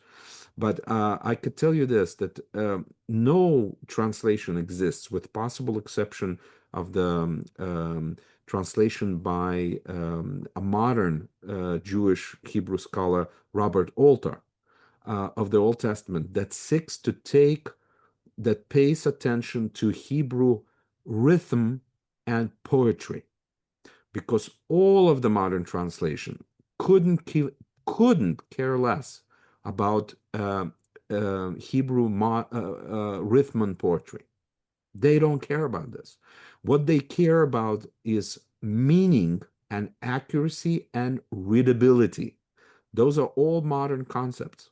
But the makers of the God secretaries of the King James Bible, they didn't have this modern ideas, and therefore the King James Bible is still by far outsells all other Bibles up until today, because it truly still is the Lord is thy shepherd, I shall not want. Even though we don't talk like this anymore, this still grasps our soul. Why does it do this? Because it captures the rhythm and the poetry of the original Hebrew. Okay? So, because King James has other problems and is too old and this and that, don't junk it. Don't junk it. It's a great Bible, and you should definitely, if you do comparisons of the Bible translation, you should still refer to the King James Bible. It still is a very important Bible. Okay. Let's see. Is the Jerusalem Bible more closely related to the Masoretic or Septuagint text of the Dead Sea Scrolls? Lewis is asking. I don't know much about it, Francois. This is a Catholic Bible, I think, right? The Yeah, Jerusalem. the Jerusalem Bible is a it was made from the Masoretic text. We must just say Mhm. that. But what they did do is they did use the Latin translation, as far as I know. Right, I'm not speaking under correction. As far as I know, they did try to stick to the wording of the Latin Bible as much as possible. So that was their liturgical or theological choice. But you find many translations make such a decision. For example, the one translation that I referenced earlier, they actually have written in their introduction that whenever they come across a difficult text, they will follow the King James's interpretation of it. So the thing is, the point I think that we are just making is that every single translation must have a policy. What are we going to do if we come across a difficult text? We must decide before that time what we are going to do with it. And the Jerusalem Bible decided they want to stick closely to the Latin translation of Hieronymus, and then you find many English Bibles. I think most, if not all, yeah, most of them decide they do want to be in line with the King James Bible, if nothing else. Okay. Eric is Okay. asking, why does Septuagint so radically differ from the Masoretic text in Exodus 24, 9 to 11? The Masoretic text claims the elders saw God, whereas the Septuagint does not. Let me just say this, folks, without diving very, very deeply in all of this. Again, there's all kinds of possibilities here. One is that they're working from a different text, different Hebrew family altogether. That's one possibility. Second one is that Masoretic text is editing. It doesn't like something and is afraid that it will be some kind of um, some kind of some kind of problem for the Jewish community. Let me give you an example from that perhaps you can relate to. Um, in modern Jewish community, not modern, it's been like this for a very, very long time. There is a reading of the Hebrew Bible in a year. Okay, so there is each chapter is called Parsha. It's the whole enterprise of reading the Torah is called Parshat Shavua. Basically, you keep reading a particular chapter. It's not our chapters. Sometimes chapters, two or three chapters in the Bible is one chapter in the Jewish world. But the Jews all around the world are reading the same Torah passage all around the year, and then they start the cycle all over again. And they read and read and read all of their life this way. But other than that, in a synagogue, there is also a liturgical calendar of readings of the prophets and the writings. And what's interesting is that Isaiah 53, of course, those of you that know, is probably the clearest text that sounds a lot like Jesus. As a matter of fact, when you read Isaiah 53 to a Jewish person and ask, what do you think this is from Old Testament, New Testament? Usually, if they're not familiar with the text, they'll say, oh, for sure it's from New Testament. But no, it's actually from the Old Testament because it sounds too much like Jesus. Now, when what you will see in the Jewish reading of the Old Testament, there is that Isaiah first. There's two half a year of readings. First half a year ends with Isaiah 52, but the second half a year of reading begins with Isaiah 54. It skips the 53. Now, remember, some people said, oh, these terrible Jews, they're hiding Isaiah 53 from everybody. They're this conspiracy to hide. Well, yes and no. No, because not all the prophets are read through entirely. It's not like the Torah. They're read in sections. It's like readings in the Christian tradition also. Not all of the Bible is read through, but the key texts are read. Okay, but it is true that Isaiah 53 has been used in the Jewish Christian debates from the many, many years ago, and Jews are aware that some weak Jews that don't know how to correctly interpret Isaiah 53 could, if they hear, think that it's Jesus. So why would you put this all the time in the public reading and create this kind of polemic, right? As it is, we're living in the Christian world. This is back then I'm talking about. The Christian world that's trying to convert us and basically trying to destroy the Jewish people and so on. So, is it plausible that the Jewish leaders, as they thought about this, that said, listen, we'll leave Isaiah 53 from our internal deliberations. We will debate. We can always read it. It's not being cut out from the Old Testament. It's there. But it doesn't mean that we will feature it because it can, you really need to have a lot of wisdom how to interpret it. Do you see the logic here? How liturgical selections could be taking place and definitely were taking place. So why is it that the Masoretes could not be making the same kinds of additions, sort of like preserving the community piece of the community, so to speak, and the teaching, and maybe tweaking things here and there, like in this case of the sons of God, replacing the sons of God, it seems like, with the sons of Israel. Very logical. Okay, we don't know exactly what took place, but at least I would say this is a possibility. Okay. Again, I understand the Jewish community and the Jewish leaders for doing that. I understand them because they don't want to expose something that could be very easily misinterpreted, right? And sort of, they want to keep the Jews Jewish, right? Remember. All right, let's see. John is asking, maybe it escaped me. I heard as if Dr. Eli said, how could the nations be divided among the 70 sons of Israel? I have always known that there's 12 sons of Israel. Exactly. John, that's my point. If there were 70 nations, right? How would they be divided to the 12 sons of Israel? Doesn't make any sense. And for what reason? Okay. By the way, those of you who are really interested in this idea, why would the nations be divided among the sons of God? That's also a fair question to ask. I would refer you to the work of the late Michael Heiser, whose work I respect a lot. I think he has really, really discovered in his research something really, really important. So make sure to read his Heavenly Realm, I think the book is called. And also just watch his stuff on YouTube, Michael Heiser. He has a lot about the sons of God. Okay, so if this piques your interest, go ahead and just go work with that. Okay, folks, we will take maybe 3 or 4 more questions and then we'll wrap up. There is a lot more questions here that we can deal with. Okay, but all right. Melik is asking, I understood the discovery of the Dead Sea Scrolls validated the accuracy of the texts that had been preserved over millennia. Do your observations diminish its accuracy? Francois, if you want to answer this, or if you're not comfortable, I'll be happy to answer that. I can say what I think about it. Yeah, Um, I do not think that what we said here diminishes the value of it at all. Look, that is one of the main thing. If you do textual criticism as a science, is that the Dead Sea Scrolls do indeed validate the integrity of the Masoretic text. The thing is just where there are differences, one must realize the differences are fairly small.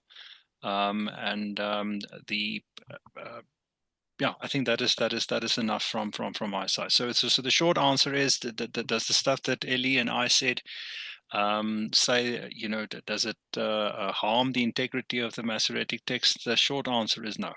There we go. yeah, and also I think there is the good news and the bad news. And look, if we're seekers for the truth, and if our faith will be unshakable, no matter what that truth is, because remember, all truth is God's truth. Remember that. All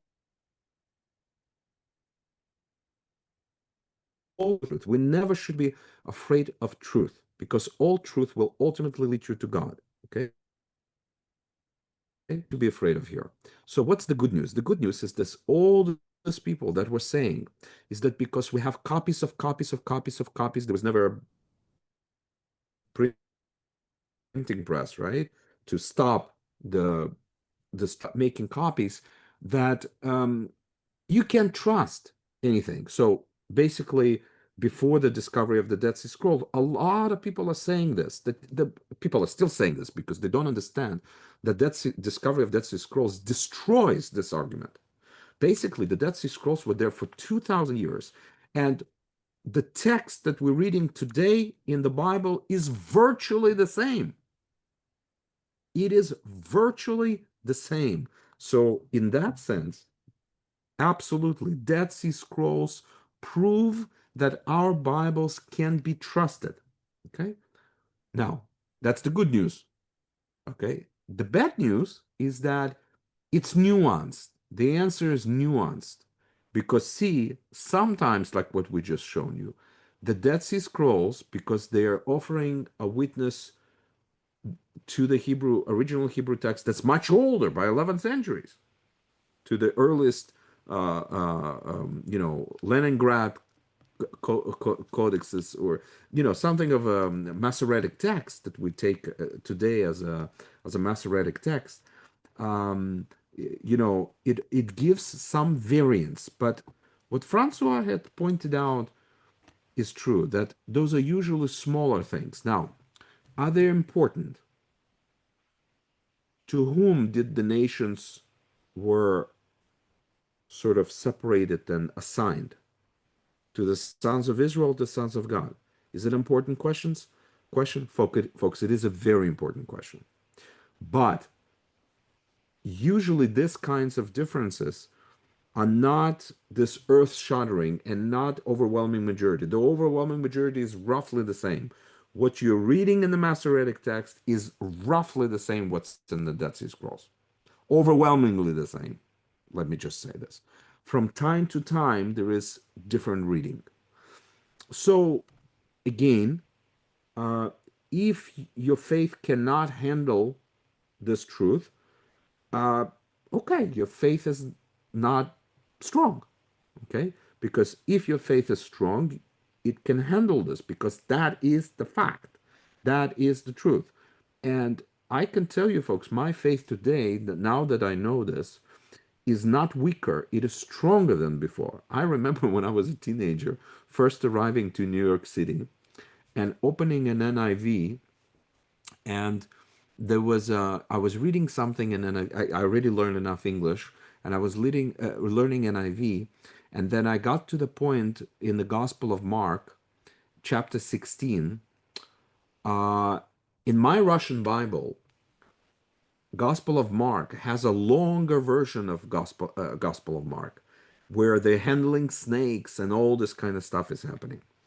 You know, and in the NIV, at the bottom, it gave that text that I had in my Russian Bible, but with a footnote that says that the oldest and the most attested, best attested documents do not contain this last, I think, 8 verses, if I'm not mistaken. I remember, folks, I was furious. Furious. Why? Because it did not fit my definition of faith and my definition of the trustworthiness of the Bible. I was very upset to hear this. In time, I understood that my faith was just not mature enough to handle the truth, still trust my God with everything, and still listen to His voice that is given to me in the Bible. Today, I think my faith is greater. And I think your faith today, after this webinar, should be greater, should not be diminished. If it is diminished, we failed. It was not meant to diminish it, it was meant to increase it. Maybe one more question. Okay.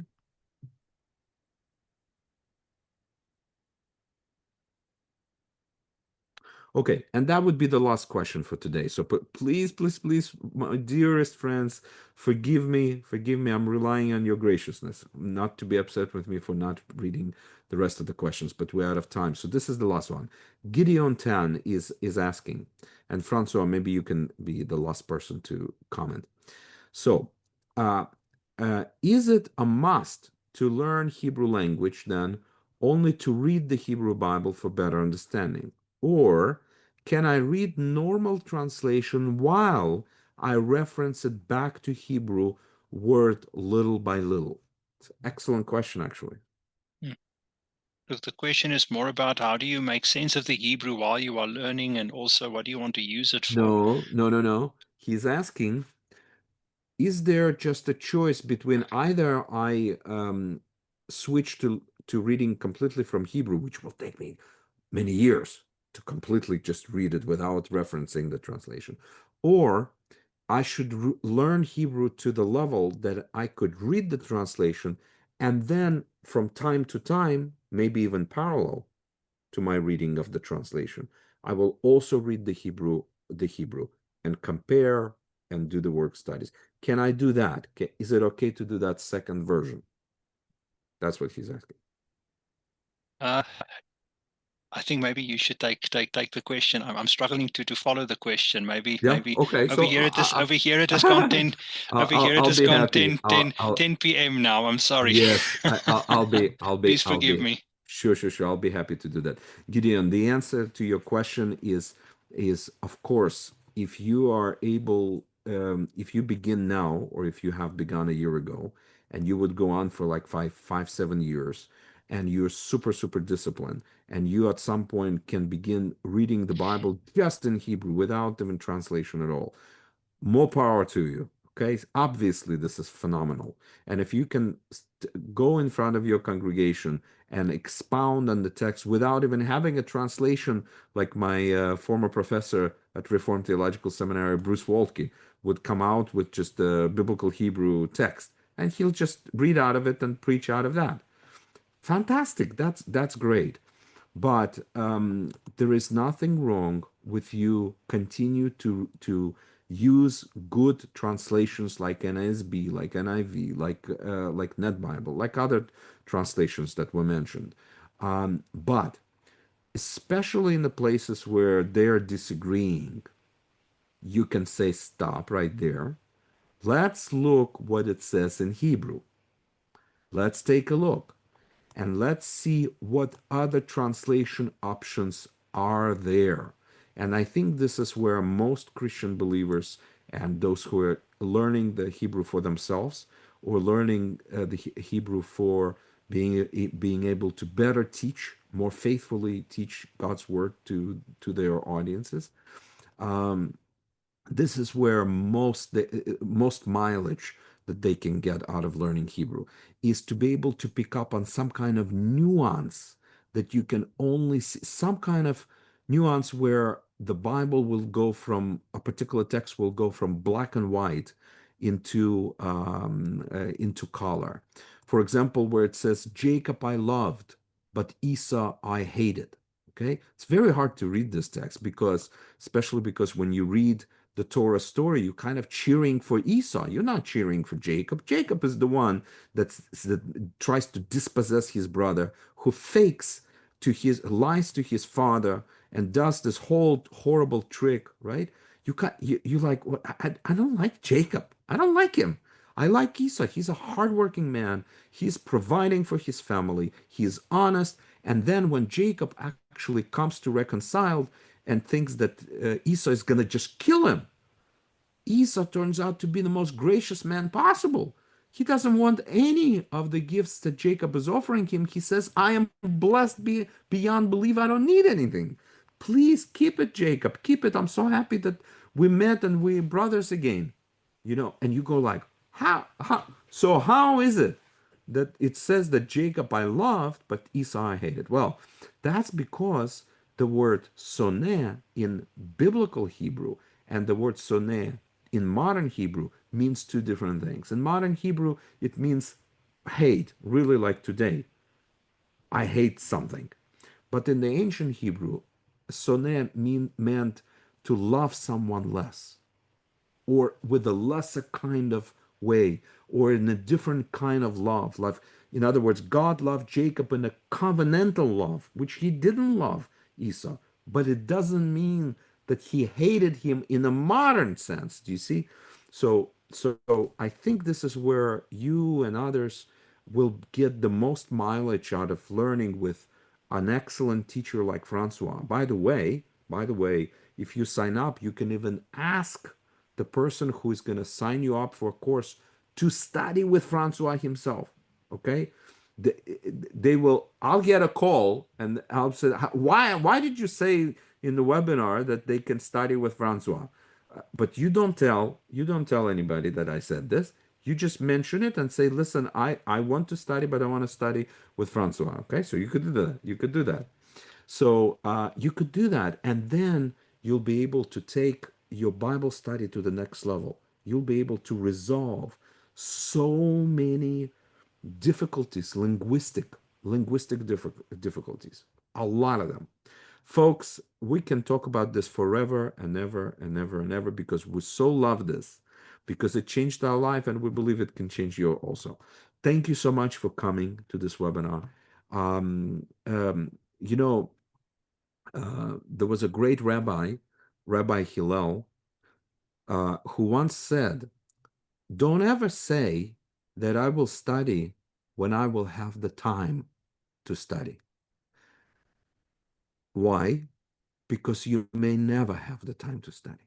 So I would say take the rabbi's counsel seriously. He was a rabbi who lived about 100 years before Jesus. He was connected with a great Gamaliel that is mentioned in the New Testament, by the way. Take the rabbi's counsel seriously. Don't let this opportunity. This could be a divine appointment for you to be present at today's webinar. If the Lord makes it possible for you to do it, make sure to leave your information, find out how it works. And if you can do it, you should put your best foot forward to be able to sign up. Okay. Again, thank you so much. Look for emails that will come from the Israel Institute of Biblical Studies offering you to sign up. Because you attended the webinar, there'll be an additional discount for you. So if you were thinking of doing it, today is the time to sign up. Okay. So God bless you guys. Hopefully we'll see you in class, and let's take our Bible study to the whole new level. God bless you. Shalom. Shalom, everyone. Bye bye. Bye bye.